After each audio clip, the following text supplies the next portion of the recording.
Hetimin për shpërthimin me lëndë plasëse në një restorant të ri në Kamës janë thedhuar, ndërsa autori që dyshohet të ketë vendosur dhe aktivizuar eksplozivin nuk është identifikuar ende nga policia e Tiranës. Ngjarja e cila shkaktoi shkatrimin e plotë të kuzhinës së lokalit dhe dëme të mëdha materiale në banesat përreth, konsiderohet nga grupi hetimor si pjesë e një skeme presioni dhe gjobvënie. Sipas burimeve të hetimit, konflikti ka nisur disa javë më parë kur pronari i objektit që jeton jashtë vendit nuk ka arritur një marrëveshje për dhënien me qerat të ambientit tek një grup personazh të përmes përgjimeve ambientale dhe veprimtarive operative, policia ka zbuluar se një prej të interesuarve për të marrë lokalin dyshohet të ketë qenë Florind Domi nëpërmjet ndërmjetësit të Flogert Muzhikës, i cili zotëroi një biznes pranë zonës ku ndodhi shpërthimi. Refuzimi i pronarit për të lidhur në këtë marrëveshje ka sill për shkallëzimin e situatës. Ambienti u dha me qira pas dy bashkëpunëtorëve të tjerë, Bernard Elezit dhe Klodian Muratit, gjë e cila sipas hetimeve ka nxjerrë reagimin e grupit që pretendonte marrjen e objektit. Burime nga policia bëjnë me dije se kushëriti jeton dhe Erbi Islami së bashku me miqtë e tyre dyshohen se kanë ushtruar presion ndaj pronarit duke i vendosur një gjobë prej rreth gjysmë milion eurosh. Kur pronari nuk u tërhoq dhe nuk pranoi kërkesën, grupi dyshohet se ka kaluar në veprime të dhunshme duke finalizuar aktin e vendosjes së eksplozivit në hyrje të restorantit. Pavarësisht provave të grumbulluara deri tani dhe dëshmive të marra nga pronarët e biznesit, ish oficeri i forcave operacionale jeton Lami ka mohuar përfshirjen e tij dhe të personave të tjerë të afërt.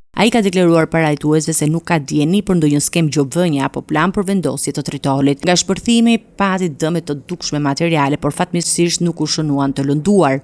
Grupi hetimor i Drejtorisë së Policisë Tiranë njofton se procesi hetimor është ende në zhvillim dhe se priten të dhëna të tjera, paksi ekziston dyshimi se në këtë ngjarje mund të jenë përfshirë edhe persona të tjerë për te të dyshuarve kryesor.